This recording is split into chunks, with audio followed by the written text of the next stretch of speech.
if you will just quickly allow me just to touch on the objectives, outcomes, and impact of the CAAP project, and then I will introduce what it is that we want to be doing today. So just quickly, the objective of the CAAP project is to enable civil society organizations to engage as actors of governance and development for tracking climate change in South Africa. The outcome of this particular project will be to improve the collaboration across civil societies and build a well-informed and strong connected network of civil society organizations whom are better capacitated to raise awareness and engage their constituencies, and specifically to articulate climate demands with clear linkages to the issues of rights, gender, and economic justice.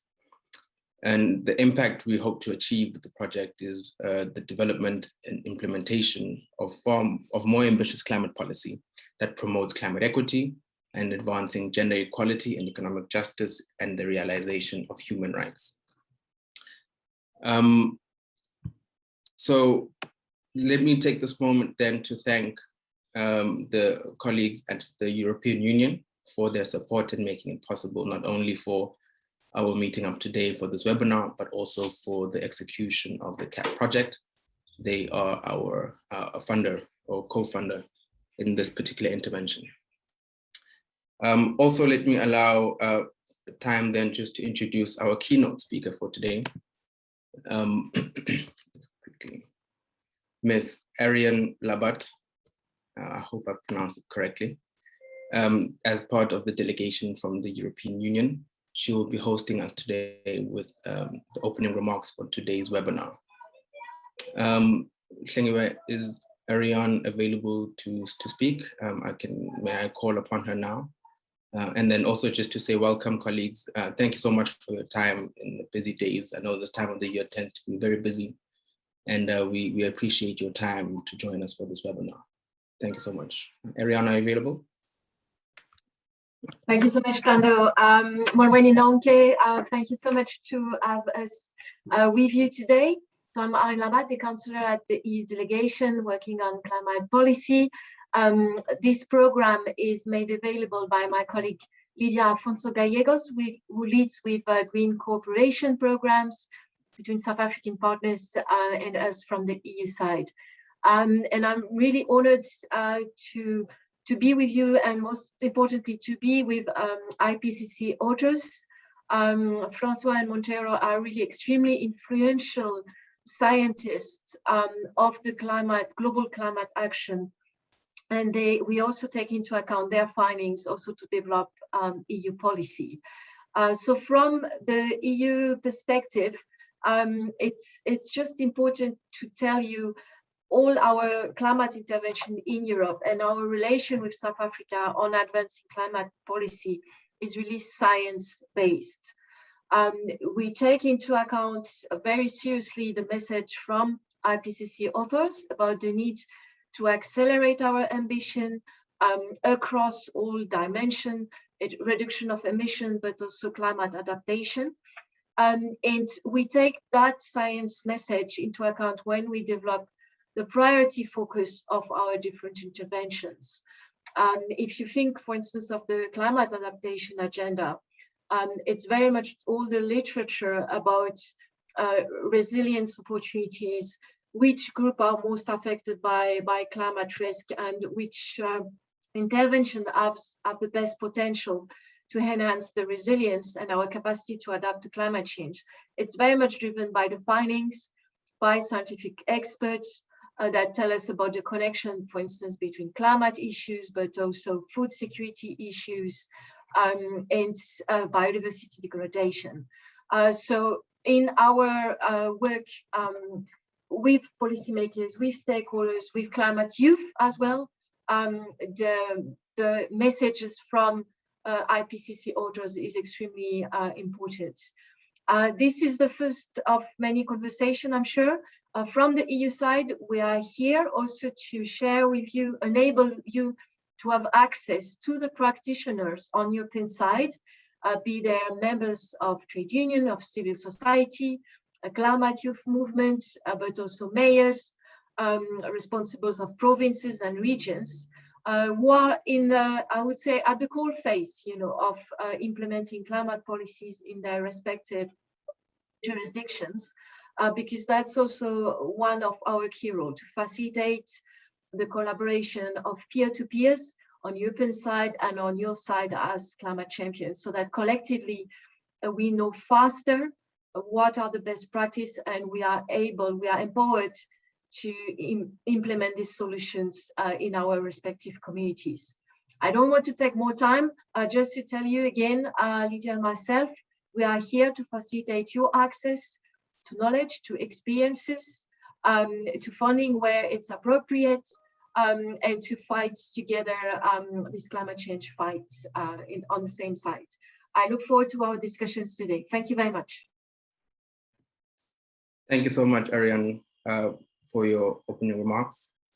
Colleagues, we are now going to introduce to you the moderator and the speakers for today's webinar, as we unpack then the IPCC report and what it means for, particularly what it means for civil society in South Africa. And then quickly before I forget, the hashtag for today's conversation is hashtag IPCC report essay.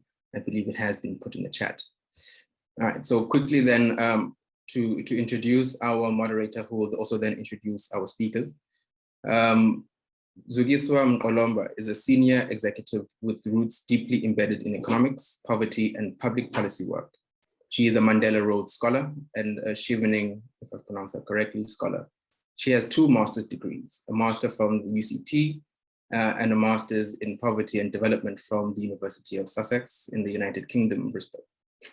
She also holds an executive leadership training certificate in the 21st century leadership from Harvard University, Kennedy School of Government in Boston, the USA. She is currently doing her PhD in development studies at WITS. She has won international, continental, and domestic awards for her leadership in public policy. She used to work for the presidency of South Africa at the Department of Planning, Monitoring, and Evaluation as a senior sector expert, specifically within this senior economist. She is also an external facilitator for Landness, a network of civil society organizations advocating for land and environmental rights for vulnerable communities, land, governance, and administration, as well as climate action and the just transition. She now works as an executive manager for research and training, monitoring and evaluation at the MDDA. And she facilitates conservationists and in public speaking, moderation, dialogue coordination, training, and teaching. And we are happy to introduce you, Zuki. We're happy to have you with us. And please, if you could come on and then also introduce our esteemed panelists for today's webinar. Thank you.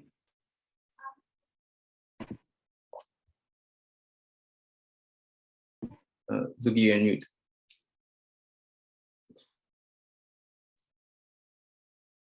So I was saying thank you so much to Thando and the SACAN team.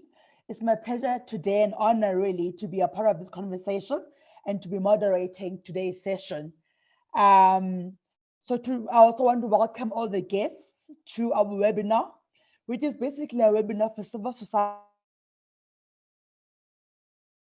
organized by the South African Climate Action Network and Unpacking the IPCC AR6 Working Group 1 report with civil society. This webinar is part of the Climate Ambition to Accountability project by WWF Africa in partnership with the Institute for Economic Justice and the South African Climate Action Network, and it is co-funded by the European Union. For this webinar, we are joined by 2 of the South African climate scientists and authors who contributed to the IPCC AR6 Working Group 1 report. The aim of this webinar is to unpack what the report means for South African communities and how it will affect and impact the work of South African civil society organizations and community-based organizations. So this session now will start with a few words of remarks from the panelists, followed by a Q&A session that I will facilitate between myself and the facilitators, which we will open to our audience for questions for at least about 15 minutes. We hope you enjoyed today's session and that we learn together as we break down the science behind the IPCC AR6 Working Group 1 report. And as Thando has already said, Join the conversation by sharing your comments and questions on social media, and the hashtag that you can use is IPCC Report SA. This webinar is also being streamlined on the South African Climate Action Network Facebook page. But before we allow for a few words of remarks from our panelists, I'd like to briefly introduce our panelists, Professor Francois Engelbrecht.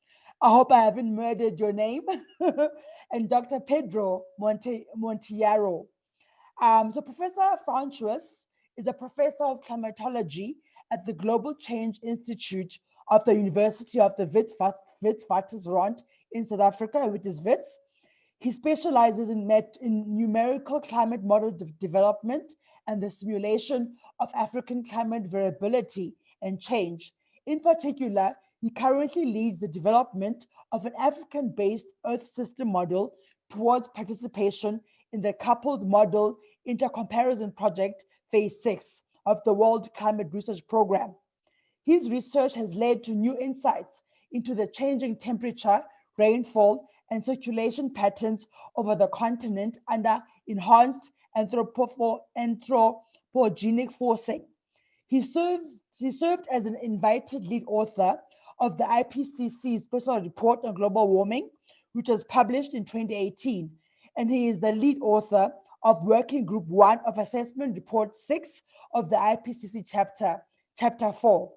He is also an invited member of the Working Group on Numerical Experimentation of the World Climate Change Research Program and a steering group member of the Climate and Ocean Variability, Predictability, and Change Project of the WCRP. Thank you for joining us, Professor Francois. It is a pleasure and honor to have you with us. And then Dr. Pedro, he is a chief oceanographer at CSIR with a special interest in the understanding of how and why the ocean biogeochemistry of oxygen and carbon adjusts to climate variability. The use of numerical modeling as experimental platforms to understand scale sensitivities of coupled physics and biogeochemical processes in the Southern Ocean is also a key focus. This is being used to contribute to reducing uncertainty in long-term evolution of the climate carbon system in fully coupled Earth system models. Dr. Pedro is the lead author for Chapter 5. Welcome both to our panelists. It is an honor really to have you amongst us. And I'll now give you a few minutes to make some opening remarks before we go into the Q&A questions with our audience. Over to you, Professor.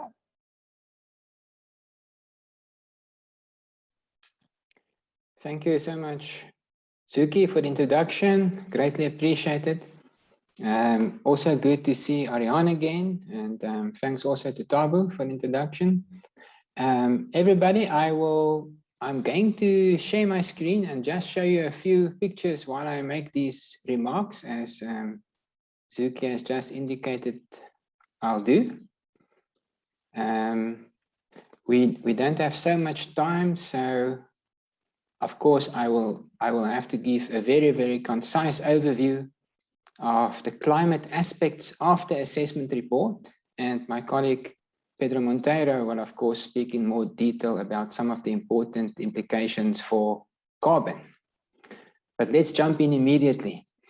I think what you all must have noticed in the media in recent weeks is of course a great sense of urgency around the climate crisis. And to some extent, that is the result of the upcoming 26th Conference of the Parties, the United Nations Climate Change Negotiations meeting that will happen in early November this year. That is really something to follow. But of course, that urgency towards COP26 is to a very large extent originating from this most recent report from the IPCC. It has been called by the United Nations Secretary General a code red for humanity, partially because of the fact that the evidence is now mounting that the window that we still have left open to avoid the most catastrophic impacts of climate change. That window is rapidly closing. Let me explain why I'm saying that and why to some extent the report is saying that. Global warming is of course strengthening, and the report has assessed that we have now reached a level of global warming of 1.1 degrees Celsius. Why is this so important? It's so important because it is thought that the dangerous thresholds of climate change, where aspects of climate change become irreversible, those thresholds may well be somewhere between 1.5 and 2 degrees Celsius of global warming. And then the report also made an assessment that we are now, unfortunately, steaming towards exceeding those thresholds. If we continue to live our lives on the planets like we are currently living our lives. Now, on this specific slide, you can see on the left-hand side the different degrees of global warming, and on the right-hand side, different climate change mitigation scenarios are being listed. So the top dark red line on this graph shows a future that is a low mitigation future, where we continue to grow the world's economy using fossil fuels. And you can see that the report has made the assessment that for such a future, global warming may in fact be very close to reaching a level of 5 degrees Celsius towards the end of this century. On the other hand, if we follow a very, very strong or a high mitigation future, listed there at the bottom, the so-called shared socioeconomic pathway 1.9, then you can see the report has assessed that we may well restrict global warming to below 1.5 degrees Celsius. Now, the specific confidence language that the report uses is that it is now, as we are meeting here today, more likely than not that we will exceed that 1.5 degrees Celsius threshold of global warming. That is even if we do everything that we should do to mitigate, and we have the strongest possible climate action we can imagine. Unfortunately, the indications are now there that we've left action too late and we will exceed that 1.5 degrees Celsius threshold. More likely than not, it may happen as early as the early 2030s. But then there are also positive aspects of the report. My colleague Pedro Monteiro will talk about this in more detail, I think. But in the presence of certain types of mitigation actions, there's a good chance that in the second half of the century, we may get the global temperature back to below 1.5 degrees Celsius again. So that's quite interesting. I think we'll talk more about that. And if we take the strongest possible mitigation actions, the chances are excellent that we can restrict global warming to below 2 degrees Celsius. So much of global warming and climate change is still in our hands as humans. We can still slow it down. We can still restrict this. Why are these thresholds of 1.5 and 2 degrees Celsius of global warming so important? For various reasons, but it starts with sea level rise. The report has assessed that somewhere between 1.5 and 2 degrees Celsius, it's possible that we will initiate the irreversible melting of the Greenland ice sheet and the West Antarctic ice sheet. Now that will commit future generations to about 12 meters of sea level rise. So that's staggering to think that we are changing. We are a generation that can still prevent this from happening. But we may also be known in the future as the generation that really changed the face of the planet. We may literally make the planet smaller with less living space for future generations. But what about our own lifetimes? Aspects of climate change will become dangerous in our own lifetime. And in fact, in the next 2 decades, if we fail to mitigate climate change. I'll have to be very swift in showing you these last few slides. But they show projected changes of temperature patterns across the world as a function of certain degrees of global warming. Top left, for example, how will temperature patterns look like for a world that has warmed to 1.5 degrees Celsius? The world we may well live in in the early 2030s, you can see that Southern Africa warms relatively fast, and that's important. As we look at higher and higher levels of global warming, as you can see in those graphics, you can see that regional temperature change in Southern Africa reaches values in the order of 6 degrees Celsius. And that will, of course, have devastating impact, starting with our agriculture, but more widely, also in terms of biodiversity, our own health as humans, if we think about the effects of oppressive temperatures on humans. But because we must be very quick today, let me jump to the projections of future rainfall patterns, also as a function of the level of global warming. And you can see the other important part of the message for our region. Our region is also likely to become drier. So not only does it become drastically warmer, it's also one of the few land areas in the world that are projected to become drier as the world warms up. You can see in the Northern Hemisphere, it's quite different. Most of the northern land masses are likely to become wetter in a changing climate. That's why we are a climate change hotspot. We all know Southern Africa is a region that is naturally warm and dry. Now it's becoming drastically warmer. At the same time, it's becoming drier. There's very little we can do to adapt under such a change. We say adaptation options are limited. And that is what makes our region one of the most vulnerable in the world. And that's why the IPCC classified us as a climate change hotspot back in 2018. So I'd like to conclude with this slide. We should, of course, think about the systematic changes in the regional climate system and what the impacts will be in Southern Africa and across the African continent.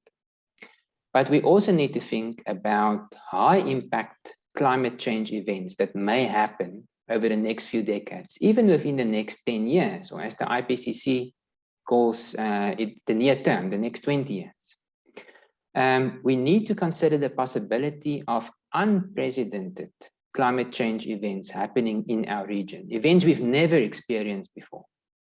So climate change science tells us that the region is not only likely to become drier on the average, it will also experience more frequent droughts. So we need to think very, very clearly, firstly, as South Africans, about the possibility of a day zero type drought impacting on the Gauteng province.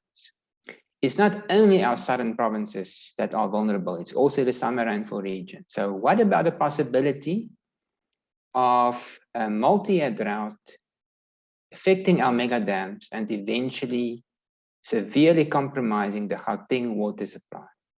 It will be an event of immense impact, and climate science tells us this is something that may happen even in the next 10 years or the next 20 years.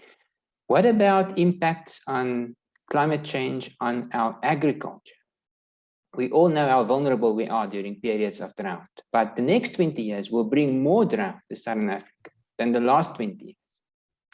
And if we fail to mitigate climate change and we reach values of global warming of 2.5 to 3 degrees Celsius, maybe somewhere in the second half of the century, then the science tells us that we are in fact looking at a collapse of our staple food, the maize crop, and a collapse in the cattle industry. The next 20 years will bring bigger heat waves than ever seen before in the region. We are extremely vulnerable, all our people living in informal housing. If you don't have access to air conditioning and easy access to cool water, heat waves are life-threatening. The heat waves of the next 10 years will be like nothing we've ever seen before in the region. It's even true for the next 10 years. We don't even have to go further into the future.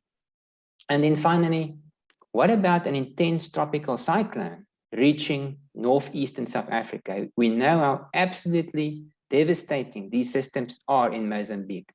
But in a warmer world, it's possible that an intense cyclone can, for the very first time, reach Maputo, Richards Bay, or it can move down in the Limpopo River Basin between South Africa and Zimbabwe. And of course, I don't think we are prepared for such an event at all. So with these messages of risk, of course, we need to think about what we can do about all of this in terms of climate change, adaptation, and other forms of climate action we can take. I hope we'll have time to discuss these aspects, but for now, Zuki, I think it's better that I hand over to my colleague, Dr. Monteiro. Thank you. Thank you, Professor Francois. I think you've really brought the reality of the seriousness of climate change, in particular when it comes to its impact on our region as Sub-Sahara and South Africa in particular. So it's no longer just a dream, a nightmare really, but we've actually brought into reality the seriousness of why climate change action needs to take place as a matter of urgency. Thank you so much for those great insights. So we hand over to you, Dr. Pedro, for your keynote insights for our audience, please, before we move into the Q&A session of this webinar. Over to you, Dr. Pedro.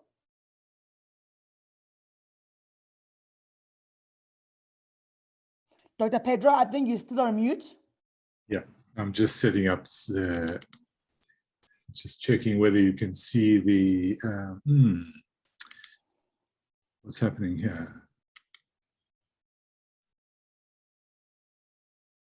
Why is this not going to, can you see my first slide? It doesn't look like it. Dr. Pedro, we can see both you and your slides, but I'm not sure if you have the ability to move up and down.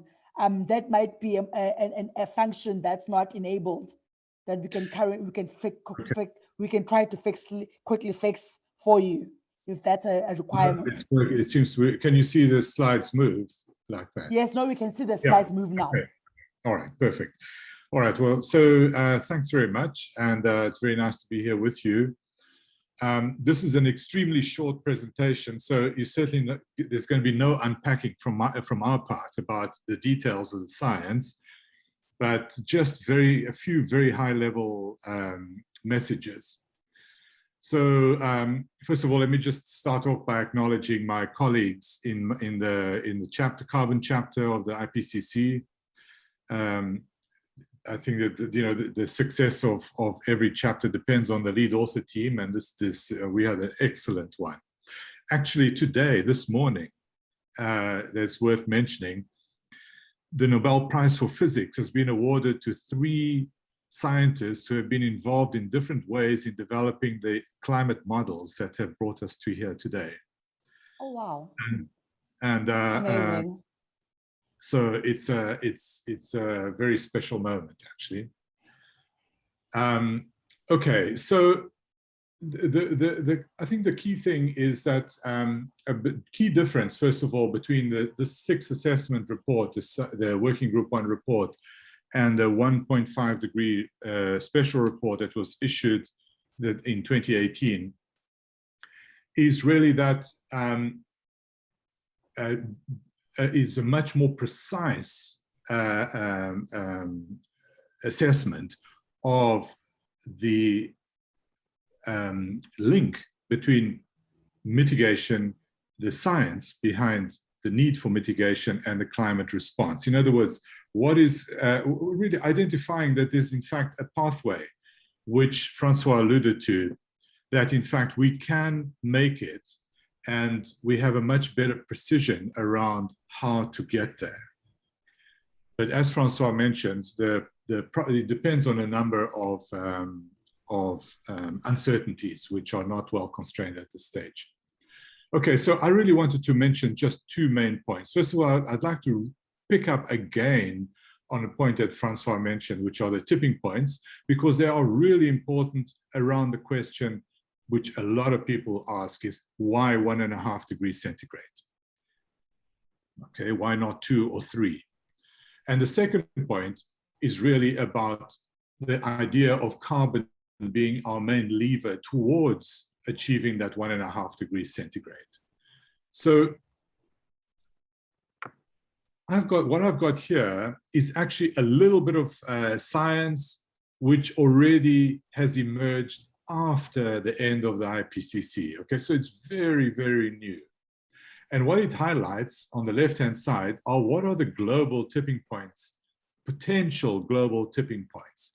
And on the right-hand side, with temperature on the y-axis and all these potential tipping points along the x-axis, what it does show is that in going from already at 1.5 degrees centigrade, we're getting very close to the probability of activating some of these tipping points. Now, although this was not assessed in this level of detail in Working Group 1, what Working Group 1 did assess is that none of the emission scenarios that were assessed, whether it was high or low mitigation, can exclude any one of these tipping points. Okay, so that was a key finding. But the most important issue here is that the difference between in going from 1.5 degrees here and 2 degrees there, you can see the number of how it influences the probability of a whole range of instabilities in the global climate system and the potential impacts that it has. And it's not just the individual systems that could become tipping points, they can be cascades. So for example, it's mechanistically possible that the collapse of the Greenland ice sheet could shut down the Atlantic meridional circulation, overturning circulation, which would start to increase the retention of heat in the Southern Ocean, which would warm it up effectively, accelerating the collapse of the Antarctic ice sheets. So you can see how it's not impossible that these can actually lead to these kind of connected cascades of outcomes.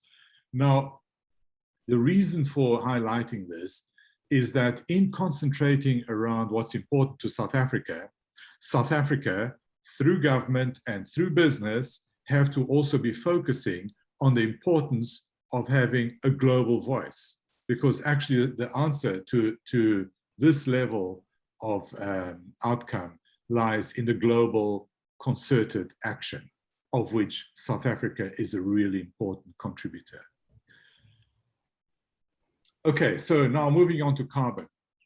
So this is really just a very, very high level. So carbon has kind of these three main high level components. Of course, we assess the science that makes it possible to highlight these three main points. So we hear a lot about net zero emissions. So net zero emissions have become an incredibly powerful policy device. However, they are strongly based on the science that we have been doing around carbon and climate, and particularly the role of the ocean in helping us understand how it's possible to make net zero important. So effectively what net zero means that as we've got here, every ton of CO2 emitted adds to global warming. So if we stop emitting CO2, we will stop additional warming, okay? We already have some stored warming, but we'll come to that in a minute. So the first step is really stopping additional warming. That's why net zero is so important. However, just determining the temperature that you want to get to is not enough. The temperature at which you get to net zero is determined by what's called the remaining carbon budget. And the remaining carbon budget set is the amount of carbon that you can still burn and stay within a certain temperature, but not just the temperature, but also it assesses the probability of staying below that temperature. So it's critical that when we talk about net zero by 2050, we have to say, what is the temperature target, 1.5 or 2? What is the probability of getting there? And then from that, we get the amount of CO2. On top of that, there's also the non-CO2 greenhouse gases. And they become they're also a factor which has been assessed in determining the remaining carbon budget. So this is actually a very precise treatment that we have now to allow policy positions to be made with greater confidence. Finally, there's negative emissions. And negative emissions are where we actually remove CO2 from the atmosphere are absolutely essential in order to address the historical emissions of CO2. In other words, the CO2 that's already in the atmosphere and continues to warm up the atmosphere unless we start to bring that CO2 down. Okay, so these are the kind of the key elements that link the science to the mitigation response. Now, I want to be clear that this is working group 1 that we're talking about, so it's the science. The actual what to do about it, how to achieve this, is really the remit of working group 3, which is going to be released in about April next year. I'm not going to touch on this because this is a very important figure that explains a little bit of what I've been talking about, but I'm sure it'll come up in the discussion and I'll come back to it. But essentially, I'm borrowing a metaphor from COVID to say that instead of going business as usual, which we are at the moment, which will take us up this way, we actually need to follow this route, as Francois mentioned earlier. Finally, in terms of, for South Africa, in terms of the net zero emissions challenges and negative emissions challenges, I would also like to highlight that, in fact, there are challenges and there are opportunities.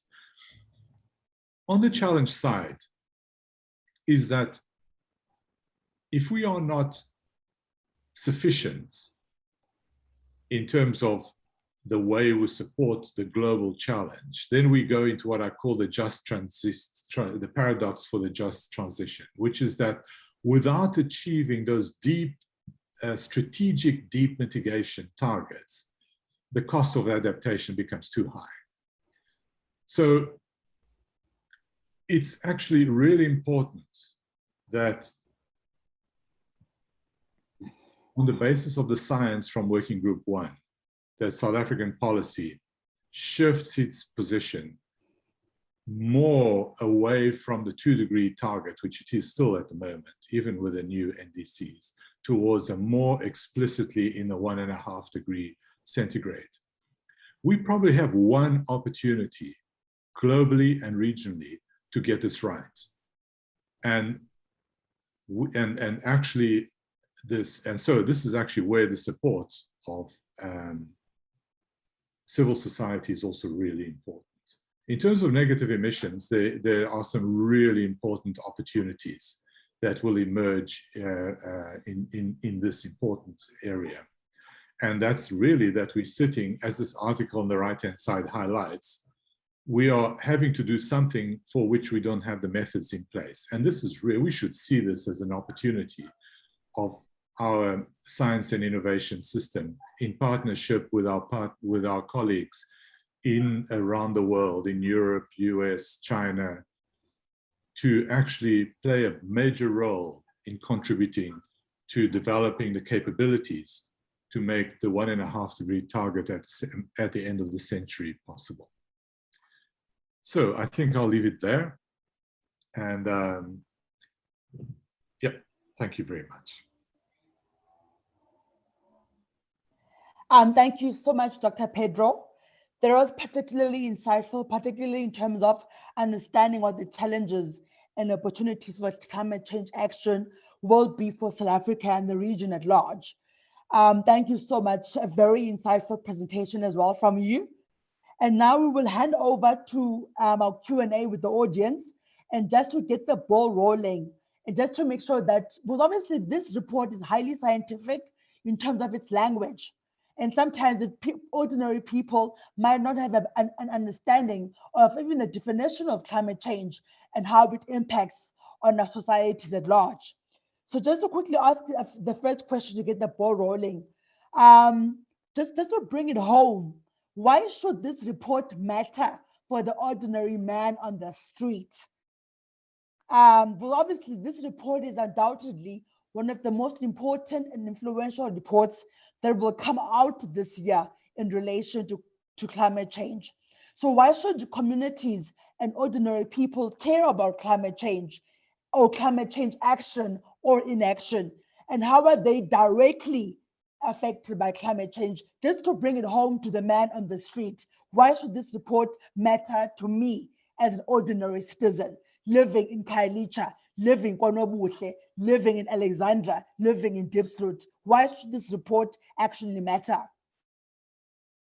I'm posing both questions, both to you, Prof, as well as Doc, to you, Doc. Just a few seconds of your time in terms of this particular question. Over to you, Professor. Thank you, Zuki. So there are two aspects. I think Pedro will speak very well to one and I can speak to the other. Our lives will be directly affected by climate change in two ways. Firstly, climate change may very well change the South African economy and how we generate energy in South Africa, but I'll leave it to Pedro to talk to that. Climate change will also impact on our daily lives through more frequent extreme weather events, impacting on the South African economy and impacting on our day-to-day lives. For example, let me just mention three aspects. We need to be extremely careful, firstly, in terms of how specifically heat waves will increasingly impact on the health of South Africans. And heat waves can even cause human mortality, as we have seen just about 2 months ago in a part of the world where we didn't expect this at all, namely the southwestern part of Canada and British Columbia. So when heat waves impact on regions where people do not have air conditioning, for example, in South Africa's very large informal settlements, we need to realize that these oppressive temperatures become literally life-threatening, especially to elderly people. So that is one direct impact we will increasingly have to live with and learn to cope with in South Africa already right now and increasingly so over the next 10 years. Then our farmers. We all know, of course, that the South African government has very extensive plans about land reform in South Africa. So what about our new farmers taking on the challenge of farming in a semi-arid region such as Southern Africa? Climate science tells us that farming over the next 20 years is going to be more challenging than farming was over the last 20 years. It's already challenging. But rain-fed agriculture in Southern Africa is going to be increasingly challenging even for commercial farmers. Now, I am not even speaking of the millions of subsistence farmers that still live in Southern Africa. We've seen over the last 10 years how people have been displaced from Zimbabwe, right now in Madagascar, by long-lasting droughts. So climate change will already over the next 20 years bring more frequent long-lasting droughts to our region. That will directly impact on our farmers. It may bring a range of problems, for example, farmers forced to give up their way of life and move to the cities. And then thirdly, I can just briefly mention, of course, the impacts of big flood events. Just think about 2019, the Durban floods, the Pietermaritzburg floods and mudslides. It killed 80 people in South Africa. And in Mozambique, just a month before that, the tropical cyclone killed more than 1,300 people. Sure. So our lives are directly impacted by extreme rainfall events and flooding, and that impact will also be more severe over the next 20 years compared to the last 20. No, thank you, Prof. And just Dr. Pedro, just maybe a few minutes, because we've got questions already from the audience.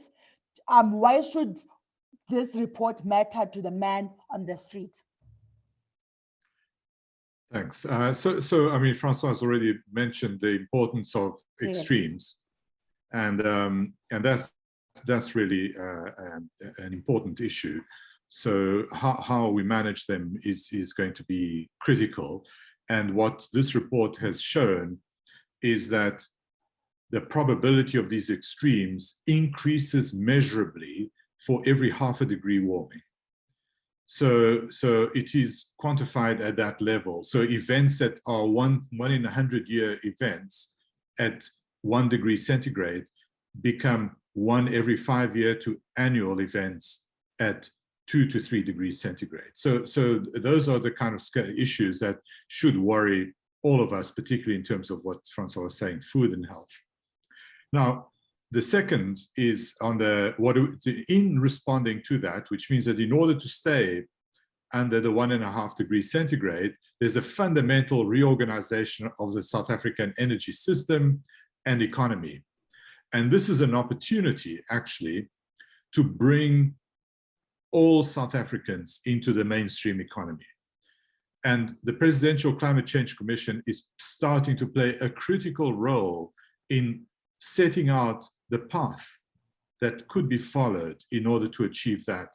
In other words, really turn this into a threat, from a threat into an opportunity to really address the inequality in our society. So that's one aspect.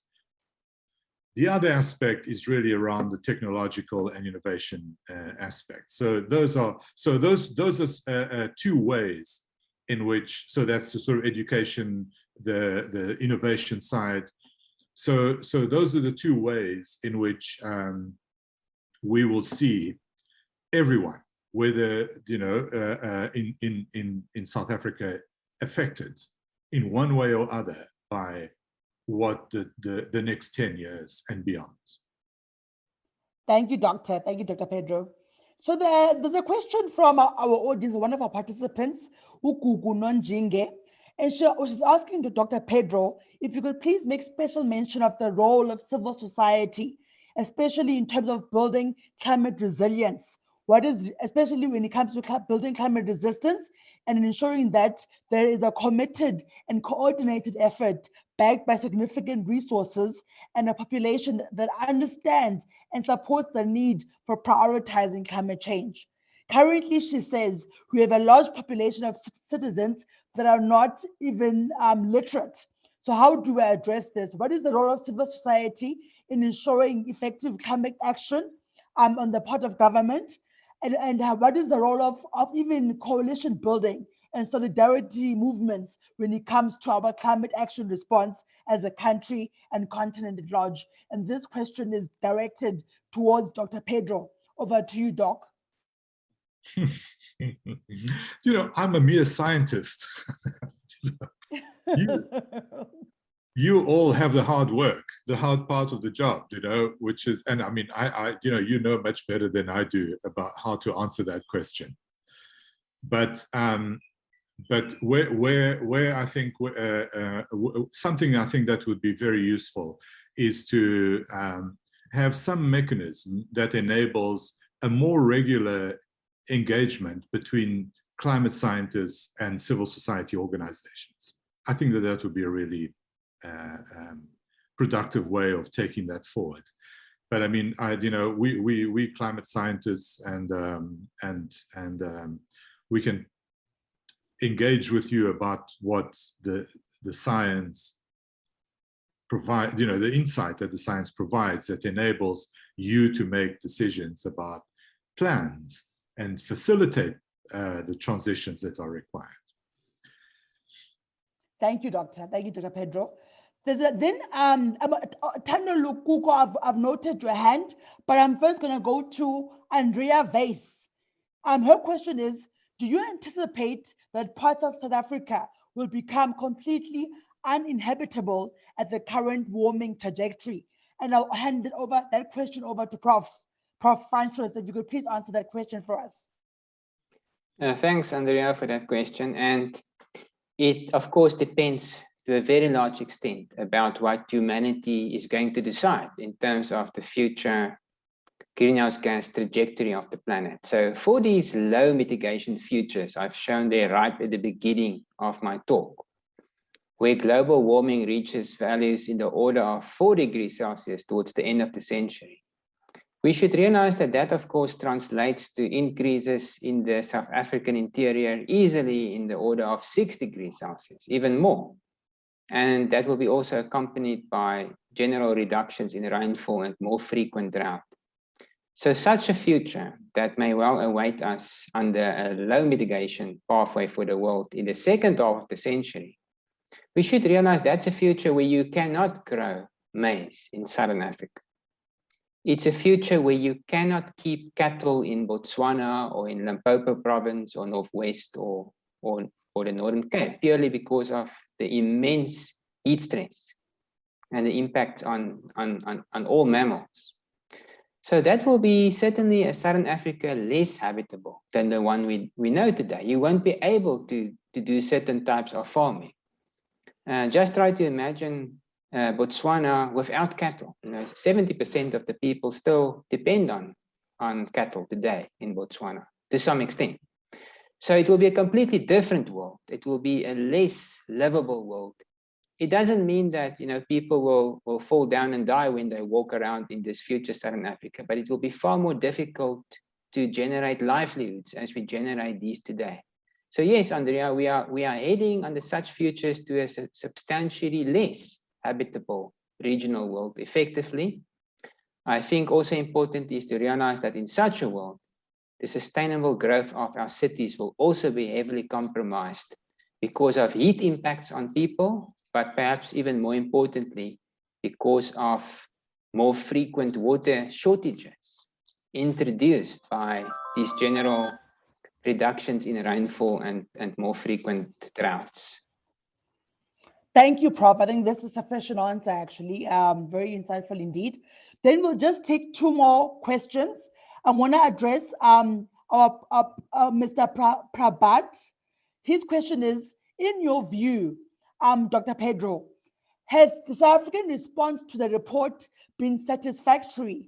And just in general, is South Africa's climate change response satisfactory and sufficient? Or are there gaps that you think that need to be addressed in South Africa's climate change action? And then I will go to Thando for his question.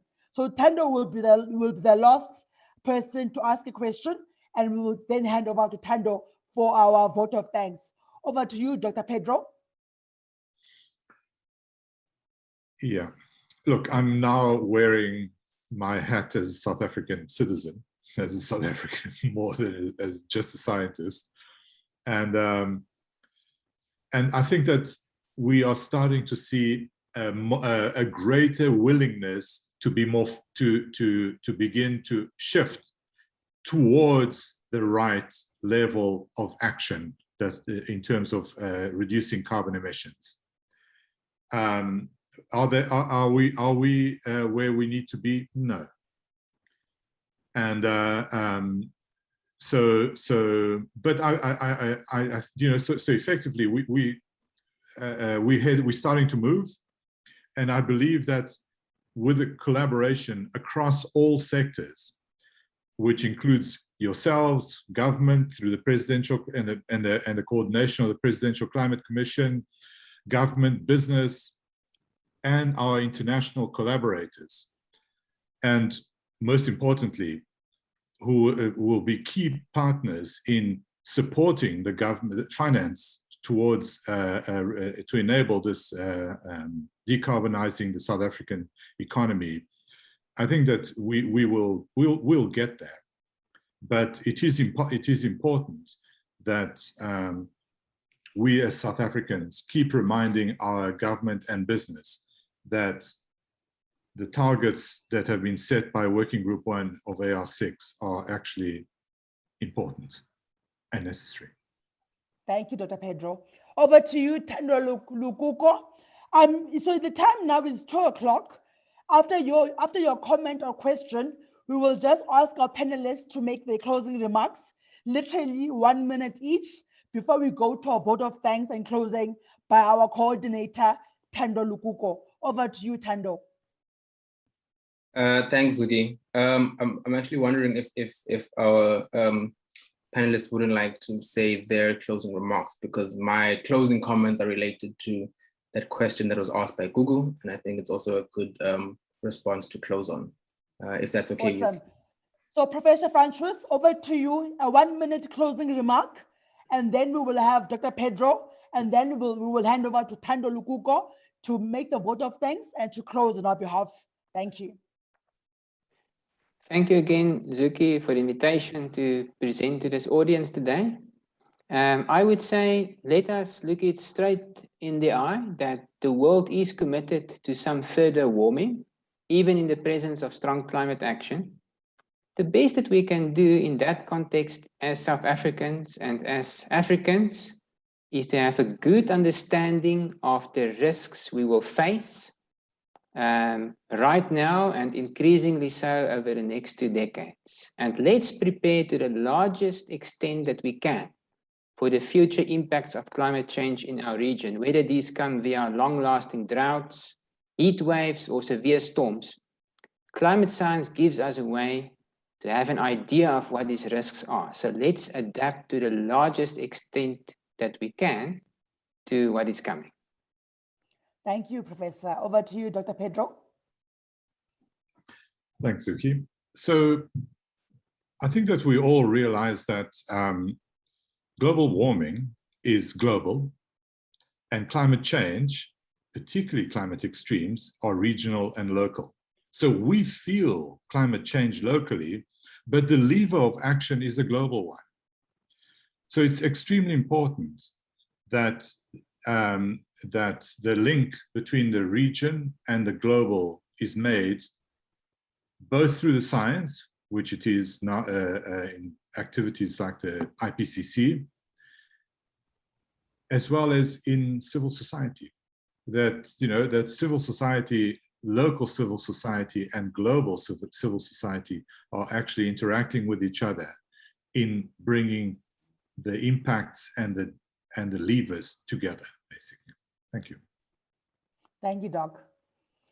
Thank you so much for those closing remarks. There's a lot to think of and a lot to reflect on just on the basis of your presentation today. And thank you for just building that knowledge that civil society needs in order to strengthen its climate change response and to hold government accountable on its climate change response, both now and moving into the future. So over to you, Thando, for the vote of thanks and the closing remarks. Thank you so much, Zuki. So quickly before I close, Gugu, just to say that the question is wonderful. And this is indeed the very challenge that the CAAP project seeks to respond to. There are multiple actors who are working towards addressing the challenge of climate change and also coordinating the various responses. And this is what, through the funding that we've received from the EU project, that we're hoping to achieve. So we'd like to invite Pedro and Francois to join us at the next meeting, of course, if they're available to, and then we could unpack some of these things. I don't know how other colleagues felt. This hour went by very, very quickly. It kind of left me wanting some more. So definitely, I think it would be great to have you guys again. Let me also just take this moment then just to say thank you to everyone who's joined us. Thank you, Dr. Pedro. Thank you, Prof. Francois. I'm not sure if our colleague from the UN is here. I don't think she's here, but I do see Lydia. Lydia, thank you so much as well for joining, and all the other colleagues as well for their time and for staying with us slightly beyond 2 o'clock. If the EU was not present, this particular call would not have been possible. So also a special thanks to them for the support that they provided to us for making it possible. Colleagues, thank you so much for your time, and let me not take up any further. Thank you and enjoy the rest of your day and your week.